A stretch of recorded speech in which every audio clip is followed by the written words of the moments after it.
फिर से आज के सवाल के लिए कि बाइबल एकता और कलीसिया उसमें क्या संबंध है। हम कैसे जान सकते हैं कि आखिरकार बाइबल एकता और कलीसिया एक साथ कैसे चल सकते हैं, या कैसे बाइबल एकता भी हो और कलीसिया दोनों एक साथ चले।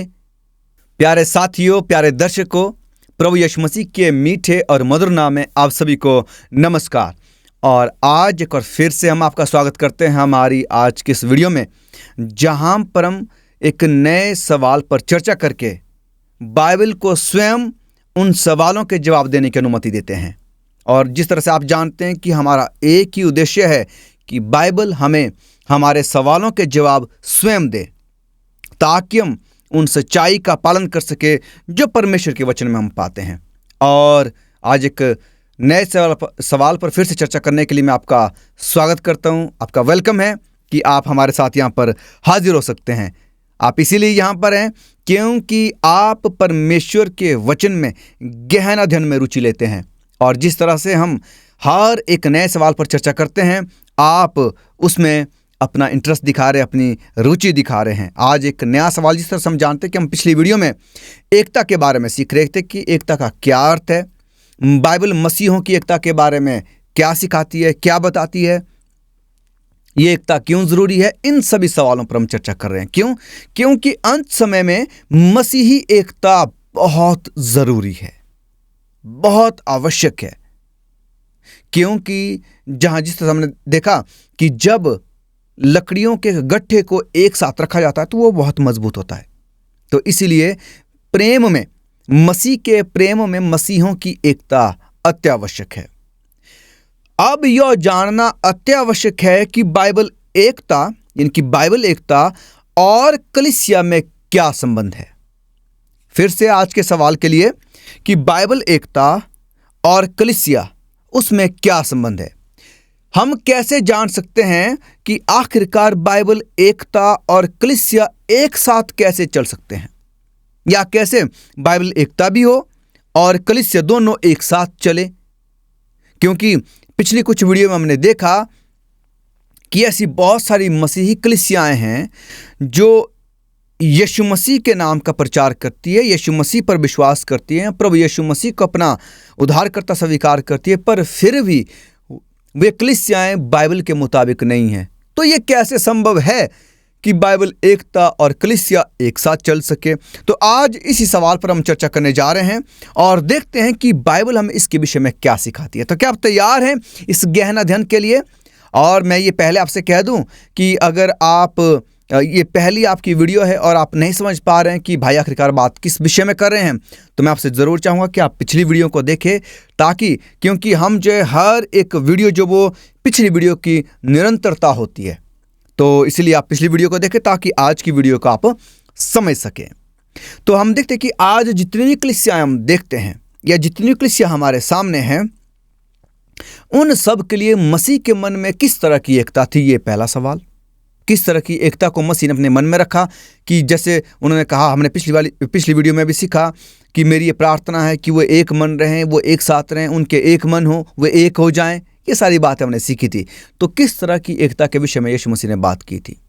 ऐसा प्रेम और एकता कैसे संभव है, हम इस पर भी चर्चा कर रहे हैं। या इसकी क्या नींव है, इसके क्या घटक हैं, या क्या यह एकरूपता की मांग करता है या विविधता की अनुमति देता है, एकता कैसे काम करती है, इन सारे विषय पर हम चर्चा करने जा रहे हैं। एक के बाद एक सवाल पर हम चर्चा करेंगे। और आज इस तरह हम जानते हैं कि बाइबल एकता और कलीसिया कैसे एक साथ काम करती है, ये कैसे संभव है। तो पहली बात है वो हम सीखने जा रहे हैं, वो है आत्मा की एकता, यानी कि पवित्र आत्मा की एकता। पवित्र आत्मा कलीसिया की एकता के पीछे प्रेरक शक्ति है। अगर कलीसिया की एकता में अगर हम देखना चाहते हैं और बाइबल जिस एकता की बात करते हैं, तो दोनों का जो सेंटर है या केंद्र बिंदु है वो पवित्र आत्मा है। पवित्र आत्मा के माध्यम से विश्वासियों को कलीसिया में लाया जाता है। जी, पवित्र आत्मा है जो हर एक के दिल से, हर एक के जहन से बातचीत करता है और उन्हें इस बात को समझने में मदद करता है कि यीशु मसीह ही हमारे उद्धारकर्ता हैं। उनके द्वारा, यानी कि पवित्र आत्मा के द्वारा, उन्हें एक देह होने के लिए ये आप पहला कुरिन्थियों की 12 की 13 हम पढ़ सकते हैं। पहला कुरिन्थियों का 12 अध्याय की 13 आयत में लिखा गया है, एक देह होने के लिए बपतिस्मा लिया और हम सबको एक ही आत्मा पिलाया गया। तो इसलिए ज़रूरी है कि अगर पवित्र आत्मा केंद्र है, जैसे बाइबल की एकता का केंद्र पवित्र आत्मा है, वैसे ही कलीसिया की एकता का अगर केंद्र पवित्र आत्मा है तो वो दोनों एक साथ काम कर सकते हैं।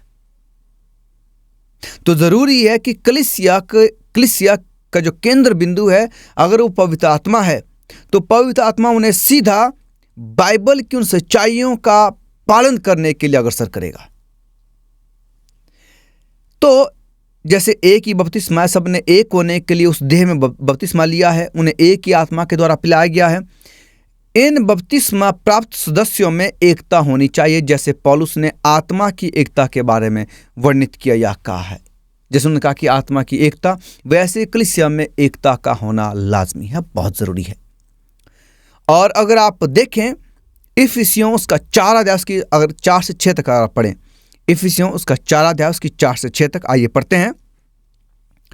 एक ही देह है और एक ही आत्मा, जैसे तुम्हें जो बुलाए गए थे अपने बुलाए जाने से एक ही आशा है, एक ही प्रभु है, एक ही विश्वास है, एक ही बपतिस्मा, और सबका एक ही परमेश्वर और पिता है, जो सबके ऊपर और सबके मध्य में और सब में है।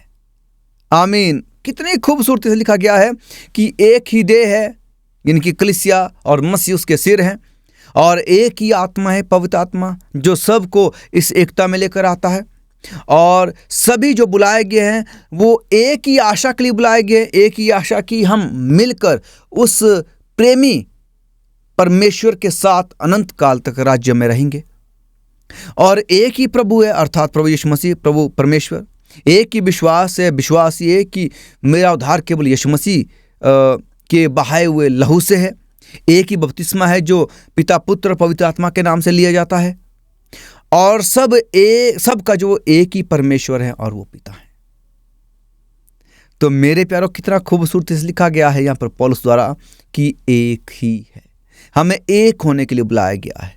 इसीलिए हम उस एक ही वचन, एक ही बाइबल जो परमेश्वर ने अपने दासों के जरिए से आप तक और मुझ तक पहुंचाई है, उसका हम अध्ययन करें, ना कि उन बातों का या उन आज्ञाओं का या उन सिद्धांतों का या उन कथनों का जो मनुष्य के द्वारा कहे गए, उनका पालन ना करें। केवल यीशु मसीह, केवल परमेश्वर द्वारा दिए गई हुई शिक्षा का पालन करें, और जो परमेश्वर का वचन यानी कि पवित्र बाइबल हमें सिखाती है। हर राष्ट्रीयता और जाति से उन्हें बुलाकर पवित्र आत्मा लोगों को एक देह में बपतिस्मा देता है, मसीह की देह जिसे कलीसिया कहा जाता है, क्योंकि मसीह क्या उसके सिर है। जैसे जैसे वे मसीह में बढ़ते हैं, सांस्कृतिक मतभेद और विभाजनकारी अब नहीं रह जाते हैं। पवित्र आत्मा उच्च और निम्न, धनी और निर्धन, पुरुष और महिला के बीच सारी बाधाओं को तोड़ देते हैं। तो इसीलिए जब हम मसीह में हैं और पवित्र आत्मा हम में काम करता है, तो याद रखिए, ना तो अब कोई ऊंचे पद पर है, ना कोई निम्न पद पर है, ना तो कोई अमीर है, ना तो कोई गरीब है, ना तो कोई पुरुष है, ना कोई महिला है, सब कहते एक है। वो सारी बाधाओं को तोड़ देते हैं। अगर आपके बीच में अभी ये बाधा नहीं टूटी है तो याद रखिए कि अभी तक पवित्र आत्मा ने जो काम किया है वो उसको आपने स्वीकार नहीं किया या मैंने स्वीकार नहीं किया है। अगर हमारे बीच में भी किसी भी तरह का मतभेद अगर है, चाहे सांस्कृतिक है, चाहे किसी भी तरह का मतभेद अगर आपके मेरे बीच में है, क्योंकि जब हम मसीह में हैं तो किसी भी तरह का मतभेद आप में मुझ में नहीं होगा, ये बात पक्की है। हम सभी को ईश्वर की, जैसे ईश्वर की दृष्टि है कि सभी को एक समान देखते हैं, हम भी सभी को एक समान देखते हैं। कोई भी मतभेद नहीं, कोई भी नहीं, किसी भी आधार पर नहीं।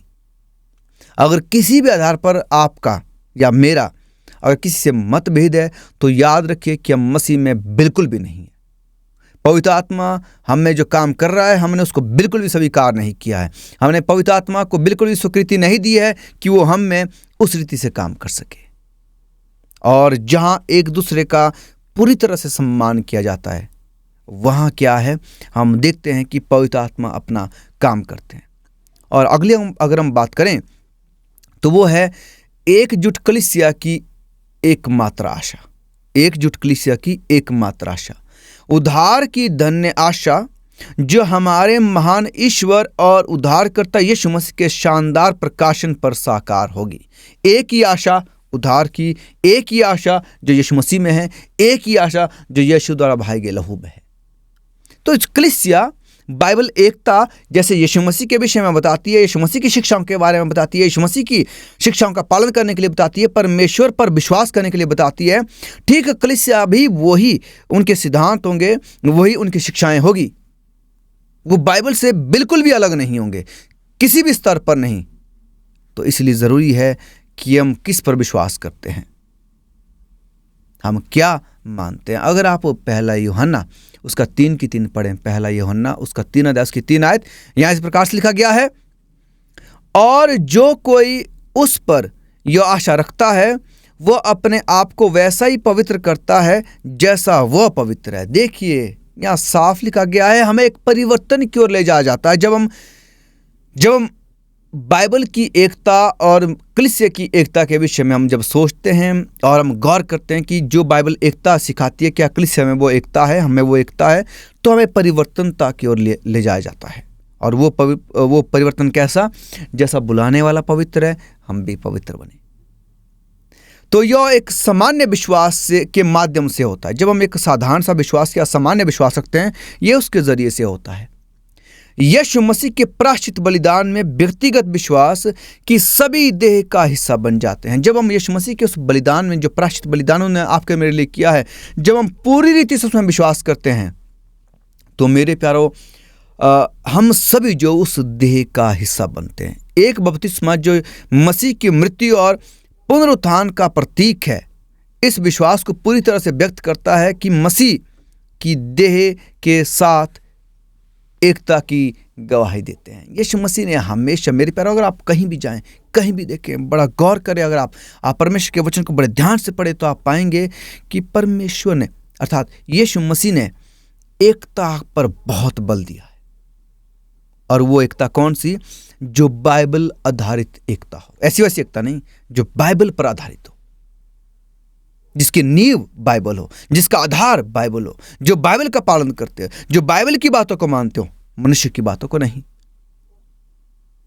तो चलिए देखते हैं कि अगला जो चरण है वो हमें क्या सिखाता है। अगला कदम कि बाइबल की एकता और कलीसिया एक साथ कैसे काम कर सकती है, कैसे संभव है। आइए अगला जो भाग है इसका उसे देखते हैं। अगला कदम या अगला चरण वो कहता है एकता की सीमा। विश्वासियों को मन और निर्णय की एकता का अनुभव होता है। अगर हम इन पदों को बड़े ध्यान से पढ़ें, जैसे रोमियो 15 की 5 और 6, तो यहाँ हमें बड़ी खास बात मिलती है। रोमियो उसका 5 अध्याय और उसका 15 अध्याय उसकी 5 और 6, आइए पढ़ते हैं। और धीरज और शांति का दाता परमेश्वर तुम्हें यह वरदान दे कि यीशु मसीह के अनुसार आपस में एक मन रहो। आमीन। देखिए बहुत साफ स्पष्टता से लिखा गया है कि हमें एक मन रहना है, और एक मन तब तक संभव नहीं है जब तक हम पूरी तरह से बाइबल को अपना आधार नहीं मानते हैं। अगर मैं बाइबल आधारित शिक्षा का पालन नहीं करता हूं, तो मैं उसके साथ कभी भी एक मन नहीं हो सकता हूं जो बाइबल आधारित शिक्षा का पालन करता है। मैं फिर से कह दूं कि मैं तब तक कलीसिया में एक मन नहीं रह सकता हूं, या मेरा एक मन नहीं हो सकता कलीसिया के साथ, जब तक मैं बाइबल आधारित शिक्षा का पालन ना करूं। एक शख्स जो पूरी तरह से बाइबल आधारित शिक्षा का पालन करता है, और मैं अभी भी मनुष्य द्वारा बनाई गई हुई शिक्षा का पालन करता हूं, तो मैं कभी भी एक मन नहीं रह सकता हूं, क्योंकि अब मैं मन मुटाव रहेगा। मैं ये कहूँगा, और वो जो बाइबल आधारित शिक्षा का पालन करता है, उनके सिद्धांत, उनकी शिक्षाएं, उनका मानना वो अलग होंगे, मैं अलग तरह से मानता हूँ। जैसे कि उदाहरण के लिए बाइबल कहती है कि एक व्यक्ति के मरने के बाद जो वो कुछ भी नहीं जानता,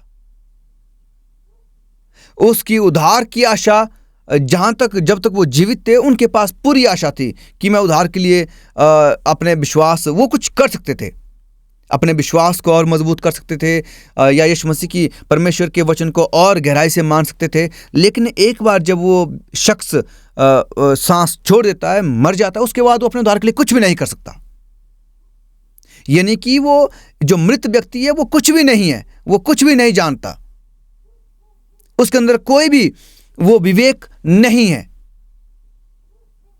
तो मेरे प्यारो, ये बाइबल की शिक्षा है। लेकिन इंसान कहता है कि मरने के बाद इंसान जो वो स्वर्ग चला जाता है, नरक चला जाता है, यहाँ चला जाता है, जो बिल्कुल गलत शिक्षा है। तो वो जो बाइबल आधारित शिक्षा का पालन करता है, मैं जो मनुष्य की शिक्षा को मानता हूँ, वो जो मैंने संसार से सुनी सुनाई बातें सुनी हैं, तो हम कैसे एक मन हो सकते हैं?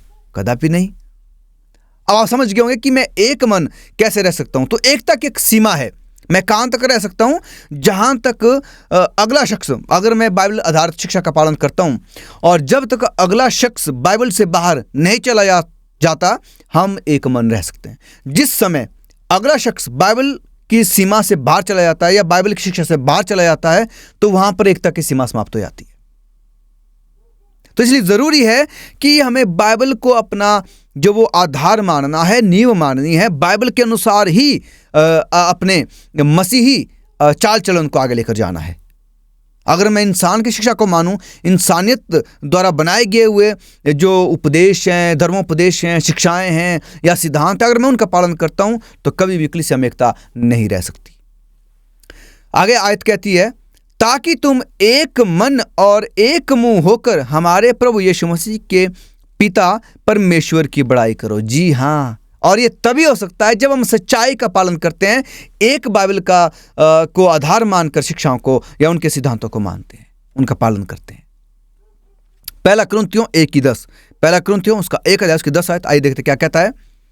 हे भाइयों, मैं तुमसे यीशु मसीह जो हमारा प्रभु है उनके नाम के द्वारा विनती करता हूं कि तुम सब एक ही बात कहो।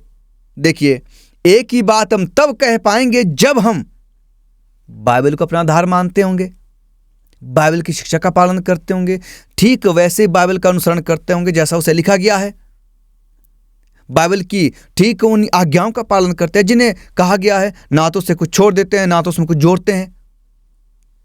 तभी हम एक बात कह पाएंगे। और तुम में फूट ना हो, और ये फूट तब नहीं होगी जब आपका भी और मेरा भी एक ही आधार हो, और वो बाइबल हो, ना कि मनुष्य की शिक्षाएं। परंतु एक ही मन और एक ही मत होकर मिले रहो। एक ही मन और एक ही मत तभी हो सकता है जब मेरा भी आधार बाइबल है, आपका भी आधार जो है वो बाइबल है। जब परमेश्वर का वचन हमारी नींव है, हमारा आधार है, तभी हम वो एक मन हो सकते हैं, तभी हम एक ही बात कह सकते हैं, तभी हमें वो फूट नहीं हो सकती। आप सोच रहे हैं, आपके मेरे मन में बहुत सारे सवाल हो सकते हैं, बहुत सारे सवाल, पर सवाल मैं चाहूंगा कि वो किए जाएं जो बाइबल से हो, मनुष्य की बनाई शिक्षा पर नहीं। कोई भी आपके मन में अगर इस वक्त विचार आ रहा है तो आप कमेंट कर सकते हैं। 2 कुरिन्थियों उसकी 13:11, 2 कुरिन्थियों उसकी 13:11, निदान है भाइयों, आनंदित रहो, सिद्ध बनते जाओ, ढाढ़स रखो, एक ही मन रखो, मेल से रहो, और प्रेम और शांति का दाता परमेश्वर तुम्हारे साथ होगा।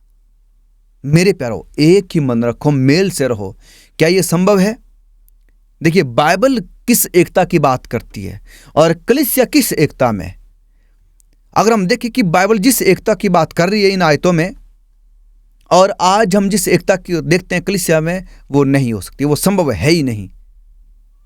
क्योंकि आज दुनिया में इतनी सारी कलीसियाएं हैं, हजारों कलीसियाएं हैं, सबके अलग अलग विचार हैं, अलग अलग मान्यताएं हैं, अलग अलग सिद्धांत हैं, अलग अलग शिक्षाएं हैं, जबकि सबकी बाइबल एक ही है। वो इसीलिए है क्योंकि बहुत सारी कलीसियाओं ने उन सिद्धांतों को अपनाया है, उन विचारों को अपनाया है, उन शिक्षाओं को अपनाया है जो बाइबल से बिल्कुल भी मेल नहीं खाती है, या वो सारी शिक्षाएं जो मनुष्यों ने अपने ही मन से, अपने विचार से बनाई है। शुद्धिकरण का स्थान कहाँ है? बाइबल कहाँ कहती है? पाम संडे कभी बाइबल में जिक्र किया गया है?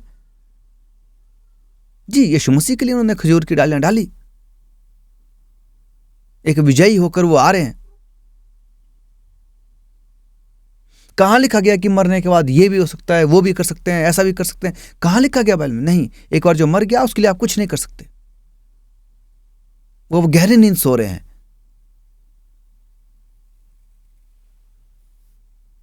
बाइबल 10 आज्ञाओं का जिक्र करती है क्या मैं 10 आज्ञाओं का पालन ठीक वैसे ही करता हूं जैसे उन्हें कहा गया है, जैसे वो लिखी गई है? जरा गौर करके देखिए मेरे प्यारो, सोच कर देखें।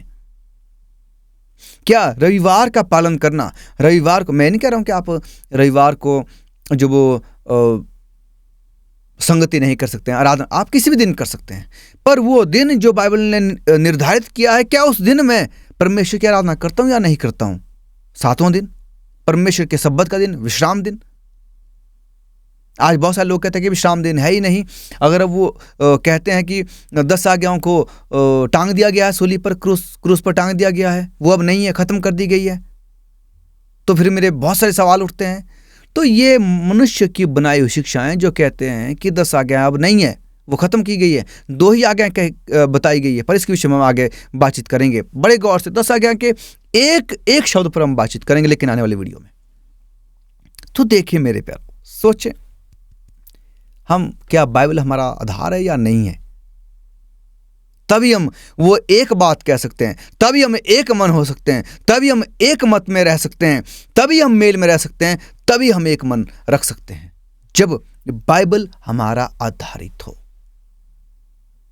हमेशा मैं इस बात पर रहता हूं, या इस बात को हमेशा सामने रखता हूं कि अगर ये बाइबल में है तो ये मेरे लिए है, अगर ये बाइबल में नहीं है तो ये मेरे लिए भी नहीं है। मैं फिर से कह दूं, अगर ये बाइबल में है तो ये मेरे लिए है, अगर ये बाइबल में नहीं है तो ये मेरे लिए भी नहीं है। इस बात को हमेशा आप ध्यान रखें।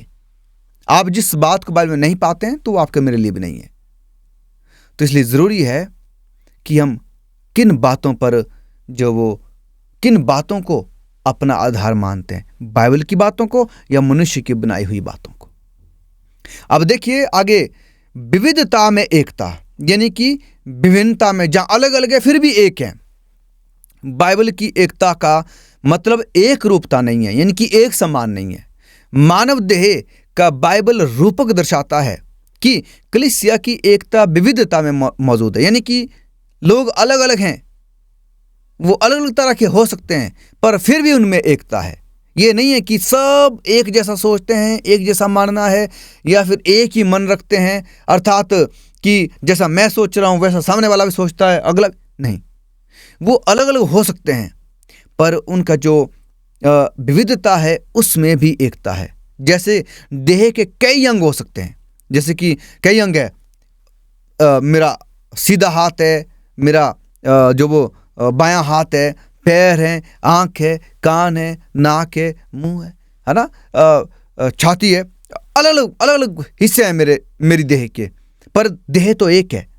ये हाथ अलग काम करते हैं, पैर चलने का काम करते हैं, मेरा मन सोचने का काम करता है, निर्णय लेने का काम करता है, आंखें देखने का काम करती है, कान सुनने का काम करता है, मुंह बोलने का काम करता है, नाक सूंघने का काम।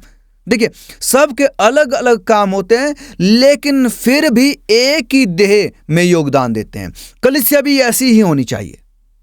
सबके अलग अलग हो सकते हैं, कोई बोलने में बहुत माहिर हो सकता है, कोई गीत बजाने में बहुत माहिर हो सकते हैं, कोई दूसरों की सेवा करने में माहिर हो सकते हैं, कोई उपदेश देने में माहिर हो सकते हैं।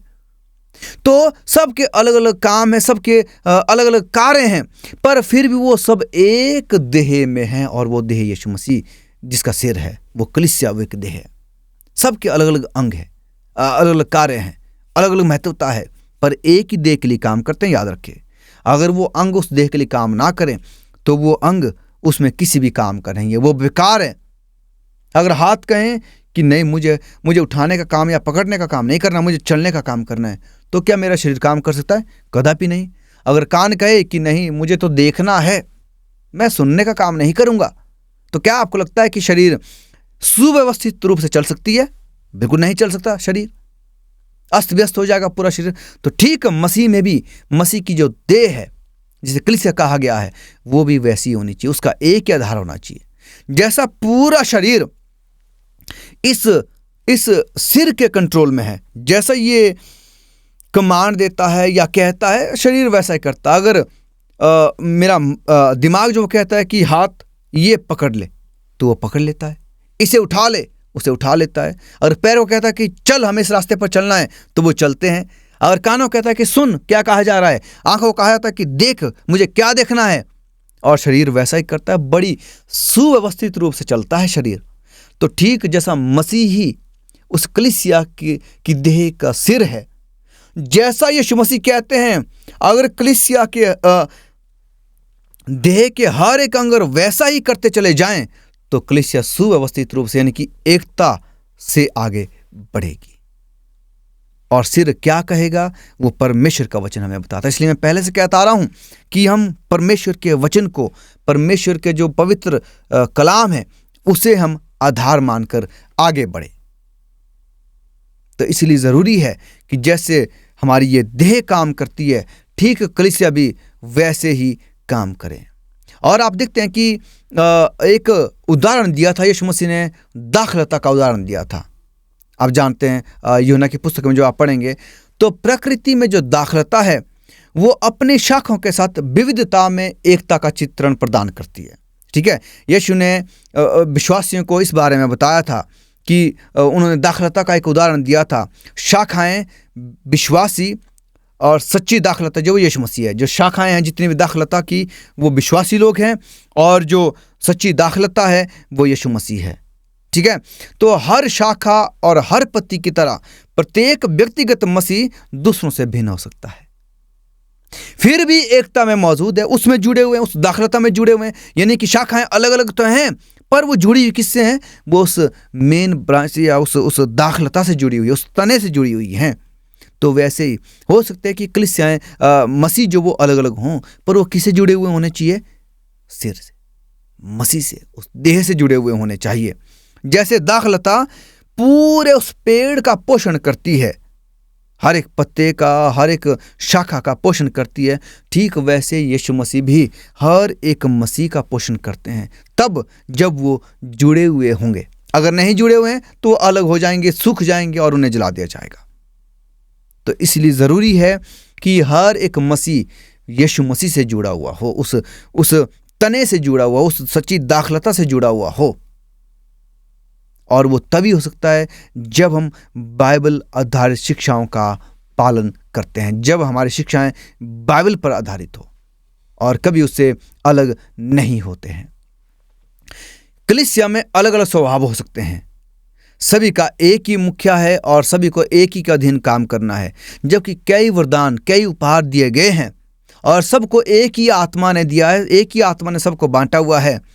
और हालांकि अलग अलग वरदान हैं पर फिर भी सभी को सामंजस्यपूर्ण यानी कि एक समान, एक होकर काम करना है।